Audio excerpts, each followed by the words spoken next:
নমস্কার। আজকের আলোচনা কালিম্পংয়ের রহস্যময় লোককথার জগৎ নিয়ে। এখানকার যে একটা বহু পুরনো আর মিশ্র সংস্কৃতি আছে না, মানে ভুটানে, ব্রিটিশ, তিব্বতী, গোর্খালি, এমনকি বিহারি প্রভাবও, এগুলোর জন্যেই হয়তো এখানকার গল্পগুলোতে, বিশেষ করে ভৌতিক কাহিনীগুলোতে একটা অন্যরকম ব্যাপার আছে। হ্যাঁ, ঠিকই বলেছেন। আমাদের হাতে যে সূত্রগুলো আছে সেগুলো আসলে কালিম্পংয়ে মুখে মুখে ফেরা কিছু লোককাহিনী। এগুলোর সত্যি মিথ্যে যাচাই করা তো আমাদের উদ্দেশ্য নয়, বরং এই গল্পগুলো কিভাবে স্থানীয় মানুষের মনে তাদের সংস্কৃতিতে জায়গা করে নিয়েছে সেটাই একটু বোঝার চেষ্টা করা। আর হ্যাঁ, পরিচয় গোপন রাখতে নামগুলো আমরা পাল্টে দিয়েছি। আচ্ছা, তাহলে চলুন এই পর্বে কালিম্পংয়ের এরকমই কয়েকটা বাছাই করা গল্প শোনা যাক। বোঝার চেষ্টা করি এই কাহিনীগুলোর আড়ালে ঠিক কি লুকিয়ে আছে। শুধুই কি ভয়, নাকি স্থানীয় বিশ্বাস, অথবা হয়তো অন্য কোনো সামাজিক বা মনস্তাত্ত্বিক দিক? কি বলেন, শুরু করা যাক? হ্যাঁ, নিশ্চয়ই। প্রথম গল্পটা আমার এক বন্ধুর পরিচিত আর কি। ধরা যাক তার নাম জন। ছেলেটা গিটার বাজাতো, বন্ধুদের সাথে দাওয়ার বাড়িতে, ওই কালিম্পংয়ে এগুলো খুব কমন, তো ওখানে গভীর রাত পর্যন্ত জ্যামিং সেশন চলত। সমস্যাটা হতো ফেরার সময়। পথটা ছিল বেশ নির্জন, ধানক্ষেত, বাঁশঝাড় এসবের মধ্যে দিয়ে। দিনের বেলাতেও কেমন যেন গা ছমছমে। আর ওই নির্জন পথ নিয়েই তো একটা গল্প চালু ছিল, তাই না? ওই যে এক বিহারি ভূতের গল্প, যে নাকি লোকের কাছে খৈনি চেয়ে বেড়ায়। হ্যাঁ হ্যাঁ, ঠিক ধরেছেন। এটা এমন একটা লোককথা যা হয়তো স্থানীয়দের মধ্যে, ওই এলাকার বিহারি কমিউনিটির কোনো পুরনো ধারণা বা হয়তো কোনো ভয় থেকে তৈরি। জন কিন্তু এসবে একদম পাত্তা দিত না, নিজেকে বেশ সাহসী ভাবত। আচ্ছা, তো কিন্তু 1 নভেম্বরের রাতে দেশ ঠান্ডা ছিল। ফেরার সময় ঘড়িতে তখন প্রায় 11:15। সে দেখল একটু দূরে একজন বয়স্ক মানুষ ওর দিকেই আসছেন। চেহারাটা অন্ধকারে পুরোপুরি স্পষ্ট না, কিন্তু বুঝল পরনে ময়লা ধুতি কুর্তা, মুখে কোনো ভাবলেশ নেই। ওহ! তো লোকটা সোজা জনের সামনে এসে দাঁড়ালো আর শুধু একটাই শব্দ বলল, খৈনি। বাপরে! জন কি করল তখন? সে তো নিজেও... হ্যাঁ, জন নিজেও খৈনি খেত, কিন্তু সেই মুহূর্তে ওই পরিবেশে শিরদাঁড়া দিয়ে একটা ঠান্ডা স্রোত বয়ে গেল। ভয় ভয়ে হাত কাঁপছিল। বলছিল প্যাকেট বের করে কিছুটা খাইনি দিল। বৃদ্ধ লোকটার নিঃশব্দে নিয়ে চলে গেল। আচ্ছা, তারপর? জনও আর দাঁড়ায়নি, হনহন করে হাঁটতে শুরু করল। কিছুটা এগিয়ে একটা বাঁশঝাড়ের মধ্যে দিয়ে যাচ্ছে। হঠাৎ আবার পায়ের শব্দ। ভাবল হয়তো অন্য কেউ ফিরছে, কিন্তু না। আবার সে? হ্যাঁ, আবার সেই একই বৃদ্ধ, সেই একই রকম চাহনি, একই প্রশ্ন, খাইনি। এবার জন এত ভয় পেয়ে গেছিল যে ওর হাত থেকে প্রায় অর্ধেক খাইনি ভয়ে মাটিতেই পড়ে গেল। কোনো মতে বাকিটা বাড়িয়ে ধরল। ও মাই গড! জন এবার প্রায় দৌড়াতে শুরু করল। কোনো দিকে না তাকিয়ে দৌড়াচ্ছে।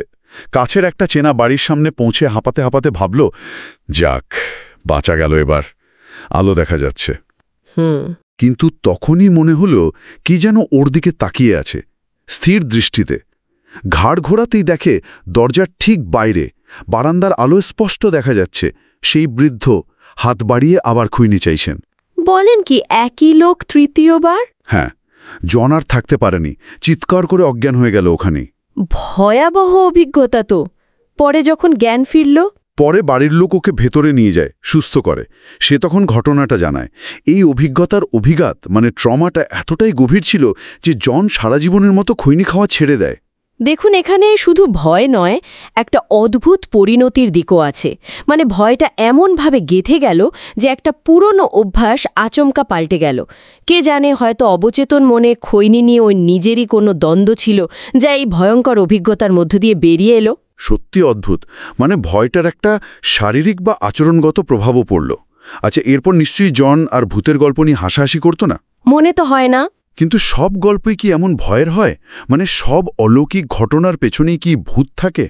চলুন এবার একটা অন্যরকম ঘটনার দিকে যাই। হ্যাঁ, পরের গল্পটা শোনা যাক। এই গল্পটা আরেকজন যুবককে নিয়ে। ধরা যাক তার নাম জাভেদ। সে শুনেছিল এক জিনের কথা। ইসলামিক বিশ্বাস অনুযায়ী জিন তো এক ধরনের অলৌকিক সত্তা। কেউ কেউ বিশ্বাস করে তারা ইচ্ছে পূরণ করতে পারে। পারে?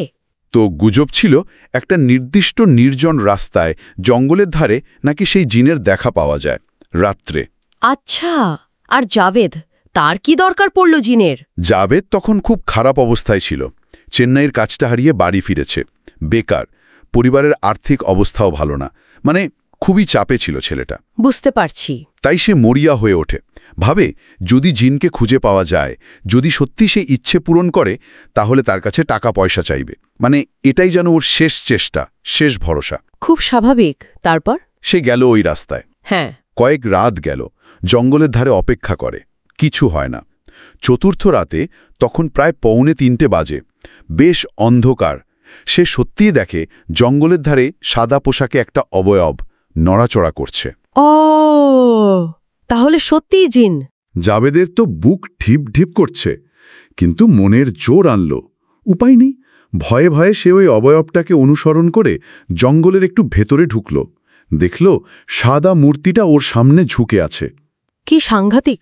জাবেদ আর কিচ্ছু না ভেবে হাঁটু গেড়ে বসে পড়ল, চোখ বন্ধ করে নিল ভয়ে। তারপর ওর ইচ্ছের কথা বলতে শুরু করল। টাকা চাই, ভালো একটা চাকরি চাই, বাড়ির কষ্ট দূর হোক, এইসব আর কি। হঠাৎ কে যেন ওকে বেশ জোরে একটা ধাক্কা মেরে ফেলে দিল। সে তো ভাবল জিন বোধহয় রেগে গেছে, বা হয়তো পরীক্ষা নিচ্ছে। ভয়ে চিৎকার করতে শুরু করল। তারপর জিন কিছু বলল? জিন নয়, তখনই সে শোনে ওই সাদা মূর্তিটা ওর নাম ধরে ডেকে বলছে, আরে জাবেদ, জাবেদ, চেঁচাচ্ছিস কেন? আমি নারায়ণ। নারায়ণ কে? নারায়ণ। হ্যাঁ।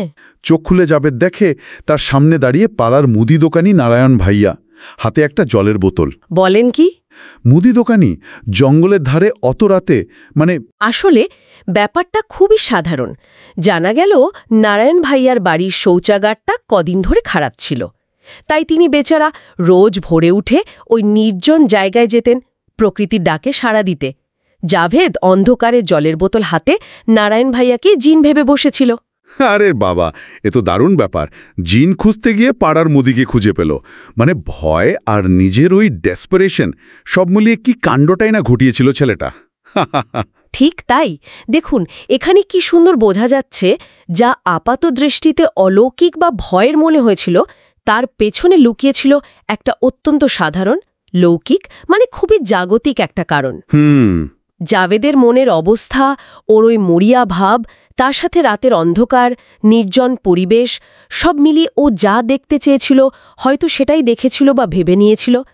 কালিম্পংয়ের এই গল্পগুলো কিন্তু লোককথার চরিত্রটা খুব ভালোভাবে ফুটিয়ে তোলে, তাই না? হ্যাঁ, একদম করে নেয়। পারিপার্শ্বিক চাপ বা গভীর ইচ্ছা অনেক সময় বাস্তবকে অন্যরকমভাবে দেখাতে পারে। সত্যি, এই গল্পগুলো শোনার পর একটা প্রশ্ন কিন্তু মনে আসছে। কেন বলুন তো, কিছু বিশেষ জায়গা বা পরিবেশ নিয়েই এত ভৌতিক গল্প তৈরি হয়?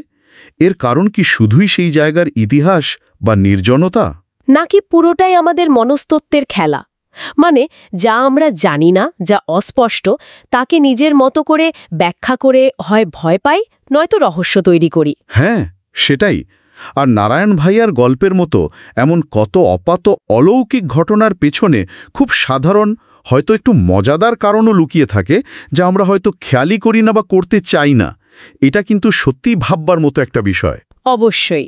মানুষের মন আর বিশ্বাস, সে তো এক অদ্ভুত জগৎ।